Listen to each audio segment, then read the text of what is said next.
الحمدللہ رب العالمین والصلاة والسلام علی سید الانبیاء والمرسلین اما بعد فاعوذ باللہ من الشیطان الرجیم بسم اللہ الرحمن الرحیم الصلاة والسلام علیک یا رسول اللہ وعلی آلک واصحابک یا حبیب اللہ الصلاة والسلام علیک یا نبی اللہ وعلی آلک واصحابک یا نور اللہ۔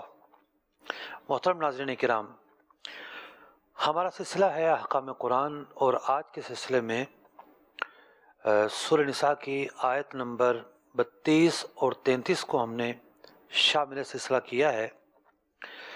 ان آیات مبارکہ کے اندر بنیادی طور پر دو مرکزی احکامات بیان کیے گئے۔ پہلا حکم تو اس سوال سے متعلق ہے کہ عورتوں اور مردوں کا جو حصہ ہے یہ ایک جیسا کیوں نہیں رکھا گیا، اور اس کے حوالے سے کیا سوچ ہونی چاہیے۔ دوسرے حصے کے اندر بھی اس مرکزی طور پر یہ بیان کیا گیا کہ وراثت کے جو حصے ہیں وہ اللہ تبارک و تعالیٰ کی طرف سے مقرر کردہ ہیں، اور اسی حساب سے جو ہیں وہ تقسیم ہوں گے جو ان کو مقرر کیا گیا۔ آئیے سب سے پہلے ان دو آیات مبارکہ کی تلاوت اور ترجمہ سنتے ہیں۔ قرآن کی روشنی ولا تتمنوا ما فضل الله به بعضكم على بعض للرجال نصيب مما اكتسبوا وللنساء نصيب مما اكتسبن واسألوا الله من فضله إن الله كان بكل شيء عليما۔ اور اس کی آرزو نہ کرو جس سے اللہ نے تم میں ایک کو دوسرے پر بڑائی دی۔ مردوں کے لیے ان کی کمائی سے حصہ ہے اور عورتوں کے لیے ان کی کمائی سے حصہ، اور اللہ سے اس کا فضل مانگو، بے شک اللہ سب کچھ جانتا ہے۔ وَلِكُلٍّ جَعَلْنَا مَوَالِيَ مِمَّا تَرَكَ الْوَالِدَانِ وَالْأَقْرَبُونَ وَالَّذِينَ عَقَدَتْ أَيْمَانُكُمْ فَآتُوهُمْ نَصِيبَهُمْ إِنَّ اللَّهَ كَانَ عَلَى كُلِّ شَيْءٍ شَهِيدًا۔ اور ہم نے سب کے لیے مال کے مستحق بنا دیے ہیں جو کچھ چھوڑ جائیں، ماں باپ اور قرابت والے، اور وہ جن سے تمہارا حلف بند چکا، انہیں ان کا حصہ دو، بے شک ہر چیز اللہ کے سامنے ہے۔ محترم ناظرین کرام، ان دو آیات مبارکہ کے ضمن میں کن نکات پر گفتگو ہوگی، آئیے ان کی فہرست ملاحظہ کرتے ہیں۔ قرآن کی روشنی۔ سورہ نساء کی آیت نمبر 32 اور 33 کے تحت زیر بحث لائے جانے والے نکات۔ نمبر 1، آیت نمبر 32 کا شان نزول کیا ہے؟ نمبر 2، دنیا میں نعمتوں کی تقسیم کا نظام اللہ تعالیٰ کا بنایا ہوا ہے، اس پر اعتراض درست نہیں۔ نمبر 3، وراثت میں عورت کے حصے کے کم ہونے کی کیا وجوہات ہیں؟ نمبر 4، آیت نمبر 33 کا شان نزول کیا ہے؟ نمبر 5، اللہ تعالیٰ کے فضل کا سوال احساس کمتری اور دیگر بہت ساری خرابیوں کا حل ہے۔ نمبر 6، وراثت کا نظام اللہ تعالیٰ کا بنایا ہوا ہے۔ نمبر 7، عقد موالات کیا ہوتا ہے؟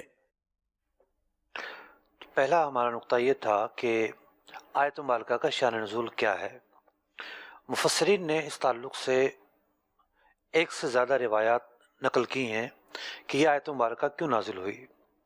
ایک روایت یہ ہے کہ حضرت ام سلمہ رضی اللہ تعالیٰ عنہ انہوں نے بارگاہ رسالت میں عرض کی، یا رسول اللہ صلی اللہ علیہ وسلم، مرد جہاد کے ذریعے بڑے بڑے درجات حاصل کر لیتے ہیں، میراث میں بھی ان کا حصہ زیادہ ہے، تو کاش ہم عورت نہ ہوتے بلکہ مرد ہوتے۔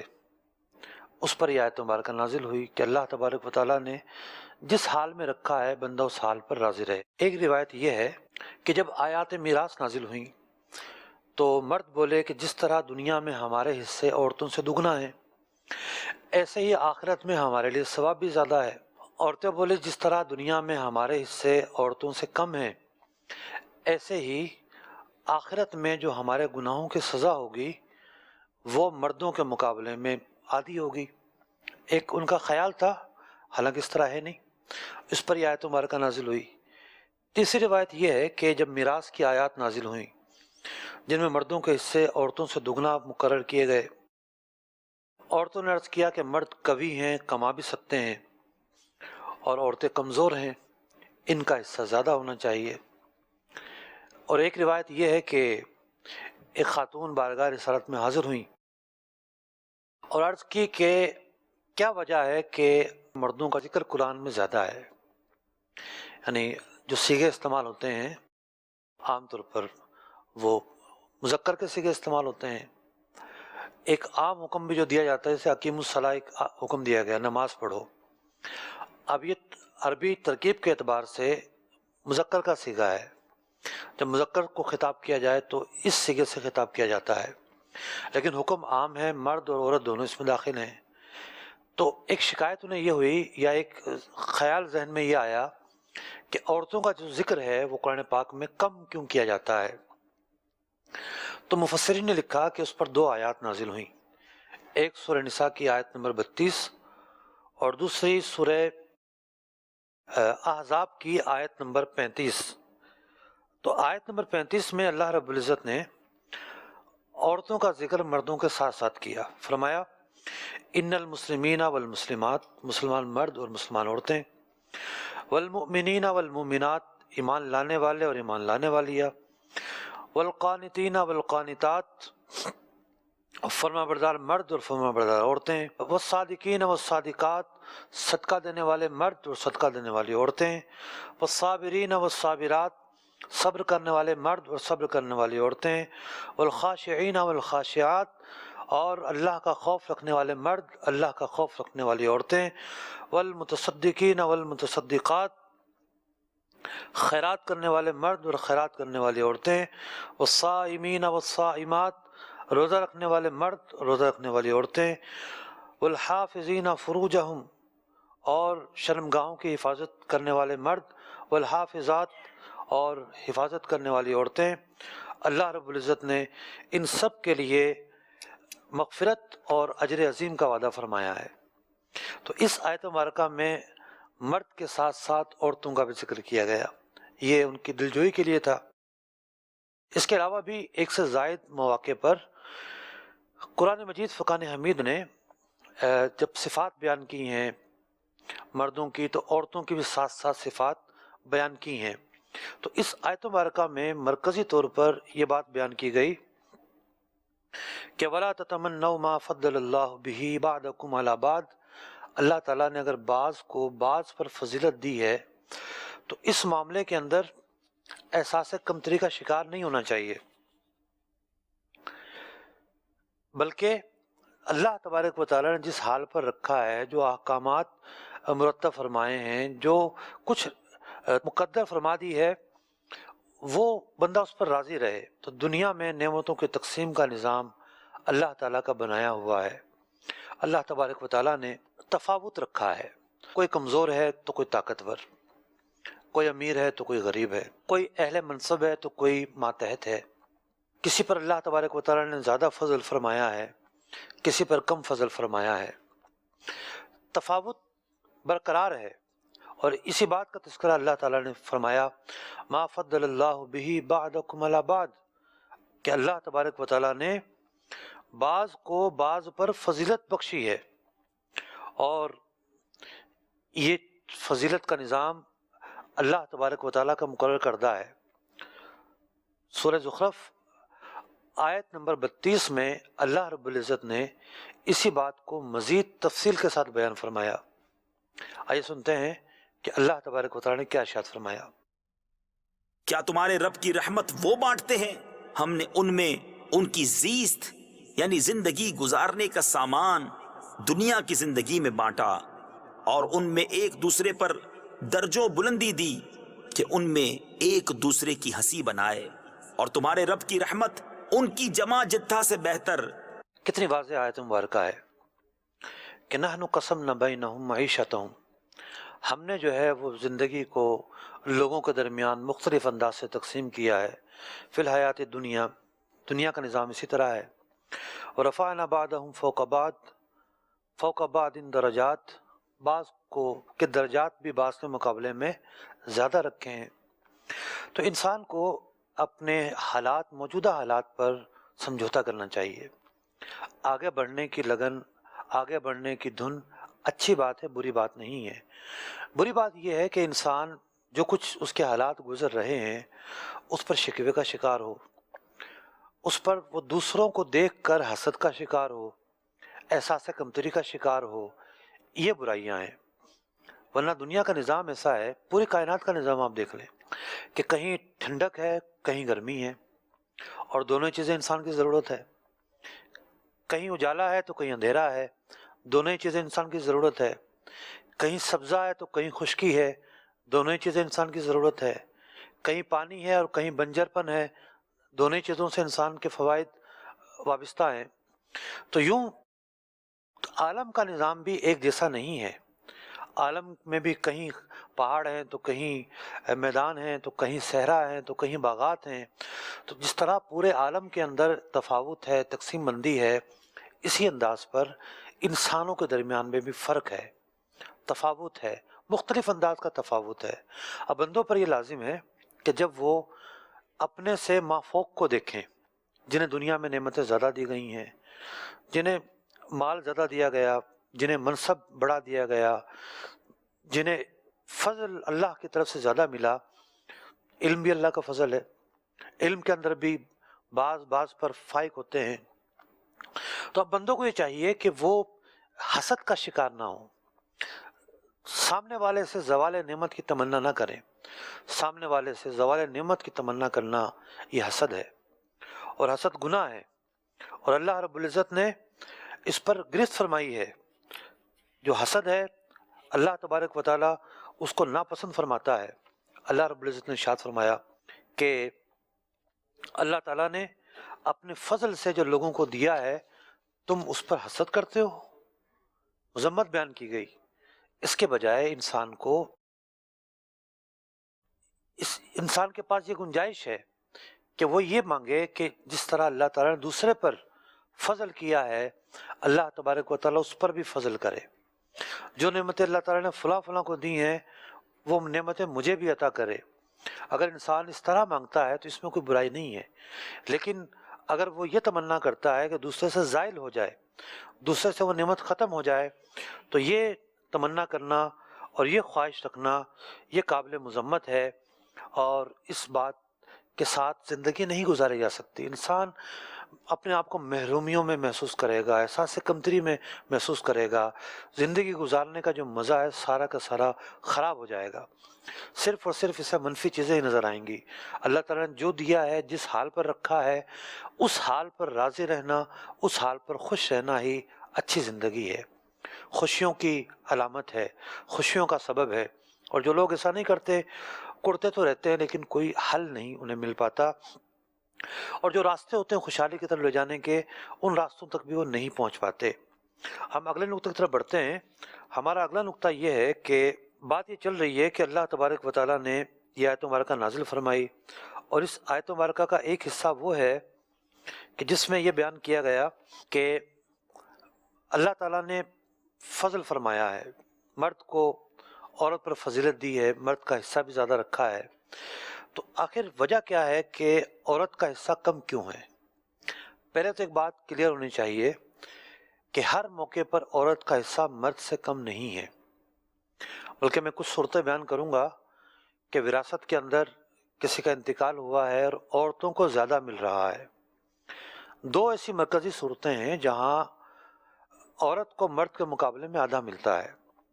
مثال کے طور پر بیٹے اور بیٹیاں چھوڑی مرنے والے نے، تو اب بیٹیوں کو جو ہے وہ بیٹوں کے مقابلے میں آدھا ملے گا۔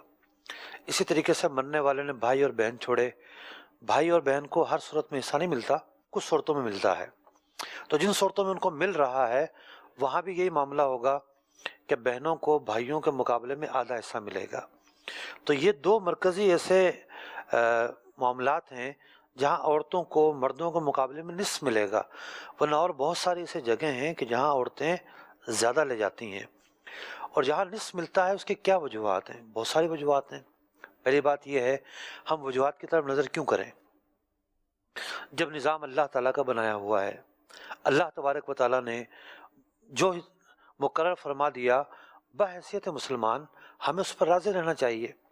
اور جو صحابہ کرام علیہ رضوان کے واقعات آپ نے سنے، شان نزول کی تفصیل سنتے ہوئے، یہ تو نزول قرآن کا زمانہ تھا۔ اس زمانے میں صحابہ کرام بہت سارے خواہشات رکھتے تھے، یہ حکم بھی نازل ہو جائے اور یہ حکم بھی نازل ہو جائے، تو اس وقت اس طرح کی خواہشات کوئی مذموم نہیں تھی، کوئی بری نہیں تھی، لیکن اللہ رب العزت نے ان سوالوں کے جواب میں بھی یہی ارشاد فرمایا کہ اللہ تعالیٰ نے فضیلت بخشی ہے۔ اور اس سے جو اگلی آیت مبارکہ ہے وہ یہی ہے، الرجال قوامون علی النساء، کہ مرد جو ہیں وہ عورتوں پر فوقیت رکھتے ہیں، کئی اعتبار سے انہیں فوقیت حاصل ہے۔ تو بات ہے مردوں کے وراثت میں حصے کی، تو قرآن پاک نے مختلف مقامات پر جو انہیں زیادہ حصہ دیا، اس کی وجوہات کیا ہیں؟ بہت ساری عقلی وجوہات ہیں۔ ایک وجہ علماء نے یہ بیان کی کہ گھر چلانا مرد کی ذمہ داری ہوتی ہے، اور مرد کے ذمے عورت کے مقابلے میں بہت سارے اخراجات ہوتے ہیں۔ مثال کے طور پر بیوی کا نفقہ اس کے ذمے ہے، بعض صورتوں میں ماں باپ کا نفقہ اس کے ذمے آتا ہے، بعض صورتوں میں بہن بھائیوں کا نفقہ اس کے اوپر آتا ہے، شادی کے بعد مہر دینا اس پر لازم ہوتا ہے، گھر چلانا، گھر کا خرچ چلانا، بال بچوں کی پرورش کرنا، ساری چیزیں اس کے اوپر لازم ہوتی ہیں۔ تو اس اعتبار سے اگر اسے حصہ زیادہ مل رہا ہے تو اس کو احتیاج بھی زیادہ ہے۔ ایک وجہ یہ بیان کی گئی، عورتوں میں مردوں کے مقابلے میں عقل کم ہے اور خواہشات زیادہ ہیں۔ اگر انہیں زیادہ دیا جائے گا تو یہ زیادہ خرچ کریں گی، بے تحاشا خرچ کریں گی، فساد برپا ہوگا، اس لیے ان کا حصہ ہی آدھا مقرر کیا گیا۔ اور ایک حکمت یہ بیان کی گئی کہ عورتوں کے مقابلے میں جو مرد ہیں وہ اللہ کی راہ میں جو خرچ کرنے کے مواقع انہیں زیادہ ملتے ہیں، مطلب وہ باہر نکلتے ہیں، لوگوں کے احوال سے واقف ہوتے ہیں، غریبوں کا، یتیموں کا، بیواؤں کا، مساکین کا خیال رکھنے کا انہیں جو موقع ہے وہ زیادہ ملتا ہے۔ مساجد میں بڑھ چڑھ کر حصہ لیتے ہیں، مدارس میں بڑھ چڑھ کر حصہ لیتے ہیں، نیکی کے جو کام ہیں ان میں وہ آگے آگے رہتے ہیں، ان کی آگاہی زیادہ رہتی ہے، آگاہی سے بندہ کنونس ہوتا ہے، اور کنونس ہونے سے ترغیب ملتی ہے، اور ترغیب ملتی ہے تو بندہ مال خرچ کرتا ہے، تو یوں مرد زیادہ مال خرچ کرتا ہے، تو اس اعتبار سے ان کا جو حصہ ہے وہ بھی زیادہ رکھا گیا ہے۔ اور ایک وجہ یہ بیان کی گئی کہ اللہ تبارک و تعالیٰ نے مردوں کو بہت سارے فضیلتیں بخشی ہیں۔ کیا فضیلتیں بخشی ہیں؟ کہ منصب نبوت مردوں کے حصے میں آیا، خلافت کبریٰ مردوں کے حصے میں آئی، امامت مردوں کا حق، اذان مردوں کا حق، خطبہ جمعہ کا مردوں کا حق، اصحاب فرائض کے بعد جو اسبات ہیں، دوسرا جو درجہ ہے، سارے کے سارے مرد۔ اسی طریقے سے نکاح کا مالک مرد، عورت اپنے آپ کو طلاق نہیں دے سکتی، نسب مرد سے چلتا ہے، مرد کو اللہ تعالیٰ نے داڑھی سے زینت بخشی، امامے سے زینت بخشی، مرد کو نفقہ دینے والا بنایا، اس کا ہاتھ اوپر رکھا ہے، عورت کو لینے والا بنایا، تو بہت ساری فضیلتیں اللہ تعالیٰ نے مرد کو عطا کی ہیں۔ تو وراثت میں زیادہ حصہ ملنا یہ بھی ایک شرف اور ایک فضیلت ہے۔ تو یہ بات اس انداز پر قابل قبول ہونی چاہیے، اللہ تعالیٰ نے مرد کو یہ فضیلت بخشی ہے، جس طرح اللہ تعالیٰ نے مرد کو اور بہت ساری فضیلتیں بخشی ہیں، اسی طرح یہ بھی ایک فضیلت ہے۔ تو جب اللہ تعالیٰ نے یہ فضیلت بخشی ہے تو بندے کو اس فضیلت پر راضی رہنا چاہیے اور اسے قبول کرنا چاہیے، اور اس وسوسے میں نہیں آنا چاہیے کہ جی مرد اور عورت برابر ہونے چاہیے اور یوں ہونا چاہیے اور یوں نہیں ہونا چاہیے۔ اسلام کے جو قوانین ہیں اس کو سامنے رکھا جائے۔ آج بہت سارے ممالک کے اندر یہ تحریک چلی ہے کہ جناب عورتوں کی تنخواہیں کم کیوں ہیں، ایک ہی جو ہے ڈیوٹی کرتی ہیں، ایک ہی جاب ہے اور ایک ہی کام ہے، تو عورتوں کی تنخواہیں کم کیوں؟ اور بہت سارے ملکوں میں عورتوں کی تنخواہیں برابر کرنے کے قانون بھی رائج ہو گئے ہیں. قانون تو رائج ہو گئے ہیں لیکن عملی طور پر آج بھی ایسا نہیں ہے. آج بھی مرد زیادہ کام کرتے ہیں, زیادہ خطرات والا کام کرتے ہیں. آپ سنتے ہوں گے اکا دکا مل جائے گا کہ جناب ایک ملک میں 2 ہیں, 3 ہیں, 4 ہیں پائلٹ. مرد سینکڑوں کی تعداد میں ملیں گے, کیونکہ یہ ہمت والے کام ہوتے ہیں, یہ بہادری والے کام ہوتے ہیں. ان کے اندر ذہانت چاہیے ہوتی ہے, ان کے اندر زیادہ طاقت اور زیادہ اسٹیمنا چاہیے ہوتا ہے. تو مرد ہمیشہ ہر نازک محاذ پر آگے ملتا ہے. مرد کو بہت اور بے پناہ فضیلت اللہ تعالیٰ نے بخشی ہے. تو جب اللہ تعالیٰ نے شرف دیا ہے تو ہم اعتراض کرنے والے کون؟ اب بات یہ ہے کہ عورتوں کو ہر صورت میں ایسا نہیں ہے کہ حصہ کم ملتا ہو. بہت ساری وراثت کی ایسی صورتیں ہیں جہاں عورتیں جو ہیں مردوں سے زیادہ لے جاتی ہیں. میں 3-4 مثالیں آپ کے سامنے بیان کرتا ہوں. آئیے پہلی مثال کی طرف چلتے ہیں. چارٹ میں نے بنایا ہے, اس کے ذریعے آپ کو سمجھاتا ہوں کہ یہ مثال ہمیں کیا بتا رہی ہے. دیکھیے, کسی کا انتقال ہوا, اس نے اپنے پیچھے ماں چھوڑی ہے, بیٹی چھوڑی ہے, پوتی اور چچا چھوڑا ہے. ماں, بیٹی, پوتی, یہ تینوں کے تینوں جو ہیں وہ وارث بن رہی ہیں اور 6 حصے بنے ہیں. 6 حصے میں سے یہاں مرد جو ہے وہ چچا ہے. چچا کو 1 حصہ ملا ہے اور عورتوں کو 5 حصے ملے ہیں. اب آپ اندازہ لگائیے کہ مرد کو اس صورت میں 1 حصہ ملا 6 میں سے اور عورتوں کو جو ہے 5 حصے ملے. چھٹا حصہ ماں لے گئی, 3 حصے جو ہیں وہ بیٹیوں کو ملے اور 1 حصہ پوتی کو ملا. تو آپ دیکھیے 5 حصے عورتوں کو ملے, 1 حصہ جو ہے وہ مرد کو ملا. تو یہ ایک ایسی صورت ہے جہاں آدھے سے زیادہ حصہ جو ہے وہ عورتیں لے گئی ہیں. ایک اور مسئلے کی طرف چلتے ہیں. دیکھیے, مرنے والے نے اپنے پیچھے ماں چھوڑی, 2 حقیقی بہنیں اور چچا. یہاں بھی ایسا ہی ہوا کہ 6 حصے بنے اور 6 حصوں میں سے چچا کو صرف 1 حصہ ملا. 4 حصے حقیقی بہنیں لے گئیں اور 1 حصہ ماں کو ملا. عورتوں کو 5 حصے ملے اور مرد کو صرف 1 حصہ ملا. آگے چلتے ہیں, ایک اور مثال آپ کے سامنے دکھاتے ہیں. جی, مرنے والے نے ماں چھوڑی, بیوہ چھوڑی, 2 بیٹیاں چھوڑی اور چچا چھوڑا. اب اس کے اندر 24 حصے کیے گئے. 24 میں سے 4 حصے ماں کو ملے, 3 حصے بیوہ کو ملے, 16 حصے دونوں بیٹیوں کو ملے. 23 حصے خواتین لے گئیں اور 1 حصہ صرف مرد کو ملا ہے. اب دیکھیے کہاں سارا جو ہے وہ مال مرد لے جاتے ہیں بہت ساری صورتوں میں. اب دیکھیے آپ, 24 میں سے 23 حصے خواتین کو ملے, 1 حصہ مرد کو ملا ہے. اور بھی بہت ساری مثالیں پیش کی جا سکتی ہیں. چلیں ایک مثال اور میں پیش کرتا ہوں. اگلی مثال کی طرف بڑھتے ہیں.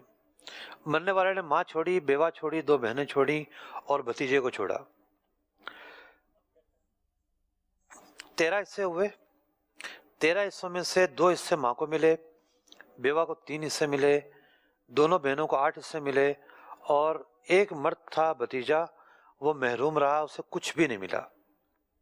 اب آپ دیکھیے یہ بھی ایک صورت ہے کہ مرد کو جو ہے وہ کچھ بھی نہیں ملا.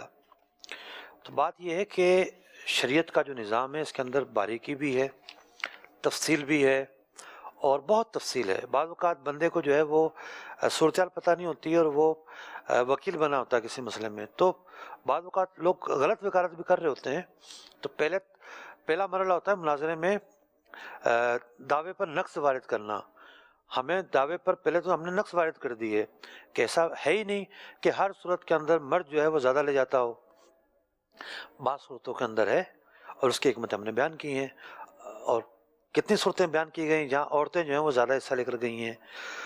اگلے حصے کی طرف بڑھتے ہیں کہ آیت نمبر 32 کے حوالے سے ہم نے اس کے مضامین کو سنا کہ اللہ رب العزت نے کیا کیا باتیں ارشاد فرمائی. تو آیت نمبر 33 کی طرف بڑھنے سے پہلے ایک حصہ رہ گیا. اللہ رب العزت نے ارشاد فرمایا وَاسْأَلُوا اللَّهَ مِنْ فَضْلِهِ, کہ بندے کا جو انداز ہے وہ کیا ہونا چاہیے, بندے کو کس انداز سے زندگی گزارنی چاہیے. اللہ کا فضل تلاش کرے, محرومیاں، احساس کمتری، یہ نہیں ہے، وہ نہیں ہے، فلاں نہیں ہے، یہ رونا رونا حل نہیں ہے۔ حل کیا ہے؟ اگر سمجھتا ہے کہ اسے محتاجی ہے، اسے کچھ چاہیے، اسے دنیا چاہیے، اسے علم چاہیے، اسے دولت چاہیے، اسے منصب چاہیے، بلا شبہ یہ سب اللہ تعالیٰ کے فضل ہے۔ مانگے اللہ تعالیٰ سے، کیوں نہیں مانگتا؟ کس نے منع کیا ہے؟ حدیث پاک میں فرمایا گیا، ابن ماجہ کی حدیث، من لم یسأل اللہ یغضب علیہ، جو اللہ سے سوال نہیں کرتا اللہ تعالیٰ اس پر غضبناک ہوتا ہے۔ ایک اور حدیث پاک میں فرمایا گیا، ترمذی شریف کی حدیث، حضرت ابن مسعود رضی اللہ تعالیٰ عنہ سے روایت کہ نبی اکرم علیہ الصلوۃ والسلام نے ارشاد فرمایا، صلی اللہ من فضلہ، اللہ تعالیٰ سے اس کا فضل تلاش کرو، فإن اللہ یحب ان یسأل، اللہ تعالیٰ کو یہ بات پسند ہے کہ بندہ اس سے سوال کرے، وإن افضل العبادہ انتظار الفرج، کہ افضل ترین عبادت ہے جب بندہ مشکلات میں گھرا ہوا ہو، تنگی میں گھرا ہوا ہو، پریشانیوں میں گھرا ہوا ہو، کھیل بگڑا ہو۔ بعض اوقات ہوتا ہے کہ چاروں طرف سے کھیل بگڑا ہوتا ہے، روزگار بھی گیا، گھر میں بھی پرابلم، بچے بیمار، والدین بیمار، یہ پریشانی وہ پریشانی، گاڑی خراب، گھر کی چھت ٹپکنا شروع ہو گئی، نہ جانے کیا کیا پریشانیاں۔ تو افضل ترین عبادت ہے جب ایسے حالات کا بندہ شکار ہوتا ہے تو پھر کشادگی کا انتظار کرے، اللہ تعالیٰ کی بارگاہ میں گریہ کرے، یہ جو مصائب ہیں دور ہو جائیں یہ مانگے، اور انتظار میں رہے۔ ان مع العسر یسرا، اللہ تعالیٰ نے تو واضح طور پہ فرما دیا۔ تو محروم ہیں وہ بندے یا قابل رحم ہیں وہ بندے کہ جو پریشانیوں کے آنے پہ واویلا تو کرتے ہیں لیکن اللہ تعالیٰ کا فضل نہیں مانگتے، اللہ تعالیٰ کی برکتیں نہیں مانگتے۔ حالانکہ جو مصیبتوں کا، پریشانیوں کا جو موقع ہوتا ہے یہ قبولیت کے لمحات ہوتے ہیں، اس میں بندہ حالت اضطراب میں ہوتا ہے، اور مستر کی جو دعا ہے وہ قبول ہوتی ہے۔ کتنی ایسی دعائیں ہیں جس میں روزگار مانگنا بتایا گیا ہے، جس میں اللہ تعالیٰ کا فضل مانگنا بتایا گیا ہے، جس کے اندر اولاد کی نعمت مانگنا بتایا گیا ہے، جس میں تنگی دور ہونے کا کہ دعائیں جو ہیں وہ مذکور ہیں دعائیں معصورہ میں۔ تو قصور ہمارا ہے، ہمیں نہیں سلیقہ پتہ، ہمیں مانگنے کا طریقہ نہیں پتہ، ہمیں مانگنا نہیں آتا، تو ہم واویلا میں چاہ کر، ہم شکوے اور شکایت کر کے جو اصل راستہ ہے وہ بند کر لیتے ہیں اپنے اوپر، اور اصل راستہ بند کر کے پھر جو ہم یہ کہتے ہیں کہ دروازے کھلیں، کشادگی ہو اور فضل داخل ہو، کہاں سے داخل ہوگی؟ دوسرا نقطہ ہمارا یہ تھا کہ آیت نمبر 33 کا شان نزول کیا ہے۔ آیت نمبر 33 کا شان نزول یہ ہے کہ حضرت صدیق اکبر رضی اللہ تعالیٰ عنہ کے صاحبزادے حضرت عبد الرحمن رضی اللہ تعالیٰ عنہ، انہوں نے ایمان قبول نہیں کیا تھا۔ آپ نے یہ عہد کیا، یہ قسم اٹھائی کہ میں ایک دانہ بھی تمہیں جو ہے اپنی وراثت سے نہیں دوں گا۔ کچھ عرصے بعد ایمان کی دولت نصیب ہوئی۔ اب معاملہ یہ درپیش ہوا کہ اس بات کا کیا ہوگا جو انہوں نے پہلے کہی تھی۔ اس پر آیت مبارکہ نازل ہوئی، وَلِكُلٍّ جَعَلْنَا مَوَالِيَ، اللہ تعالیٰ نے سب کے لیے وارث مقرر فرمائے ہیں، مما ترک الوالدان والاقربون، کہ جب والدین اور قریبی رشتہ دار جو ہیں وہ وراثت چھوڑ کر جاتے ہیں تو ان کے وارث ہوتے ہیں۔ تو جب وارث ہوتے ہیں اور وہ صاحبزادے ہیں تو بحیثیت اولاد انہیں ان کا حصہ ملے گا اور انہیں وراثت دی جائے گی۔ اور اس کے بعد اگلا نقطہ یہ ہے، والذین عقدت ایمانکم، کہ جو لوگ عقد موالات کر لیں، فآتوہم نصیبہم، تو پھر اس کے ذریعے جو معاہدہ ہوا ہے وراثت دی جائے گی۔ عقد موالات کیا ہوتا ہے؟ عقد موالات یہ ہوتا ہے کہ ایک شخص ایسا ہے جو مجہول النسب ہے، جس کا کوئی بھی نہیں ہے، پیچھے کوئی بھی نہیں ہے جو وارث بنے۔ اب وہ ایک شخص سے زندگی میں معاہدہ کر لیتا ہے کہ بھئی میری جو وراثت ہے یہ میرے مرنے کے بعد تمہیں ملے، اس صورت میں کہ جب اس کے جو اصل وارثین ہیں یہ ہے ہی نہیں۔ وارثین کی لمبی چوڑی تفصیل ہوتی ہے، اصحاب فرائض ہوتے ہیں، پھر اسباط ہوتے ہیں، اسباط بڑے دور تک جاتے ہیں، چچا کے بیٹے، ان کے بیٹے بہت دور تک جاتے ہیں، وہ بھی نہ ہو تو پھر ذوی الارحام کی کئی کیٹیگریز ہیں، ان تک معاملہ جاتا ہے۔ جو وارث بنتے ہیں وہ نہ ہوں اور ایسا معاہدہ کر لے کہ میرے بعد تمہیں حصہ ملے گا، اور اگر زندگی میں مجھ پر دیت لازم ہو جاتی ہے، جیسے قتل خطا ہے، ایکسیڈنٹ کر دیا کسی نے، اب اس کو جیل میں ڈال دیا اٹھا کے، دیت لازم ہوگی اس کے اوپر، دیت دینی پڑے گی، تو وہ یہ معاہدہ کرتا ہے کہ تم میری وراثت لے لینا، اور اگر مجھ پر زندگی میں دیت لازم ہوتی ہے تو تم میری دیت ادا کرو گے، اور سامنے والا قبول کر لیتا ہے۔ اب دیت ادا ہو یا نہ ہو تو بائی چانس ہے، لیکن جب اس کا انتقال ہوگا تو اس کی وراثت اسی کو ملے گی جس کے ساتھ اس نے معاہدہ کیا۔ تو قرآن پاک کی سورہ نساء کی آیت نمبر 33 کے اندر اس بات کو بیان کیا گیا، اور یہ عہد صحابہ کے اندر یہ بات بیان ہوتی رہتی تھی۔ یہاں ایک اور بات واضح طور پر بیان کی گئی جو اس آیت مبارکہ کا پہلا حصہ ہے کہ وراثت کا نظام اللہ تعالیٰ کا بنایا ہوا ہے، لِكُلٍّ جَعَلْنَا مَوَالِيَ، اللہ تعالیٰ نے وارث مقرر فرما دیے ہیں، مما ترک الوالدان والاقربون، کہ والدین اور قریبی رشتہ دار جو چھوڑ کر جاتے ہیں وہ ان وارثوں کو ملے گا۔ تو بہت سارے لوگ اب اس میں رکھنا پیدا کرتے ہیں، بات تو یہ چاہتے ہیں کہ فلاں فلاں کو ملے ہی نہ، جیسے بعض صورتوں کے اندر بھائی کو مل رہا ہوتا ہے یا بھتیجوں کو مل رہا ہوتا ہے، وہ چاہ رہے ہوتے ہیں جی ان کو کیوں ملے، جب اللہ تعالیٰ نے مقرر فرما دیا ہے اس حصوں کو تو ان کو اگر مل رہا ہے تو کیا برائی ہے اس کے اندر، تو یہ حصے اللہ تعالیٰ کے مقرر کردہ ہیں۔